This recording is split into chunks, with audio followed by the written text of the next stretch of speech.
નમસ્કાર દર્શક મિત્રો, હું છું બાબા સઈદ. વિજાપુરની ખબરમાં આપનું સ્વાગત છે. વિજાપુર હિંમતનગરથી વતન જતા દરમિયાન ઇકોમાં બેઠેલા અજાણ્યા ચોરોએ ₹5,20,000 રૂપિયાના સોના ચાંદીના દાગીના તથા રોકડની ચોરી.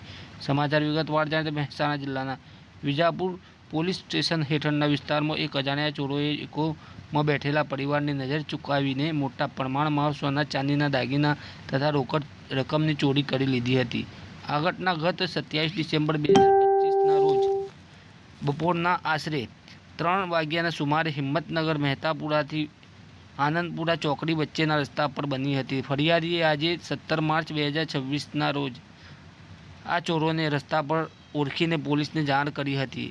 ફરિયાદી સંદીપસિંહ નટવરસિંહ ચૌહાણ, ઉંમર 35, રહે હિંમતનગર મહેતાપુરા વિસ્તારે રહે છે અને તેઓ એક ખાનગી કંપનીમાં માર્કેટિંગની નોકરી કરે છે. તેઓ પત્ની સાથે નાના દીકરા સાથે હિંમતનગરથી મૂળ વતન ગેરીતા તાલુકો વિજાપુર જવા નીકળ્યા હતા.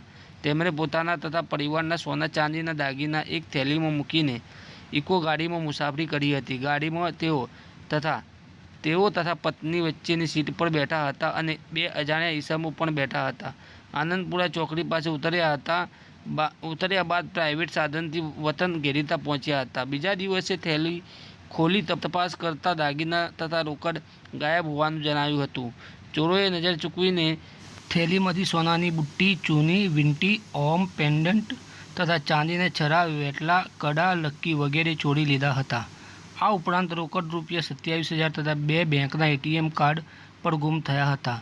કુલ નુકસાની રકમ ₹5,20,700 આંકવામાં આવી રહી છે. ફરિયાદીએ તે સમયે તાત્કાલિક ફરિયાદ ન કરી હતી, પરંતુ આજે રસ્તા પર ચોરોને ઓળખતા પોલીસને જાણ કરી અને તેમને પોલીસ સ્ટેશન ખાતે લાવીને ફરિયાદ નોંધાવી હતી. વિજાપુર પોલીસે ભારતીય નાગરિક સુરક્ષા સંહિતાની કલમ 303(2) હેઠળ ગુનો નોંધીને તપાસ શરૂ કરી છે. તપાસનો હવાલો police sub inspector Arvindsinh R. બારિયાને સોંપવામાં આવ્યો છે. આવા સમાચાર અપડેટ લઈને ફરીથી મળતા રહીશું. ત્યાં સુધી આપણી વિજાપુરની ખબર ન્યૂઝ યુટ્યુબ ચેનલને લાઇક કરો, સબસ્ક્રાઈબ કરો. ખાસ કરીને આપના મિત્રો અને સ્નેહીજનોને જણાવો કે સબસ્ક્રાઈબ કરો અને શેર કરો.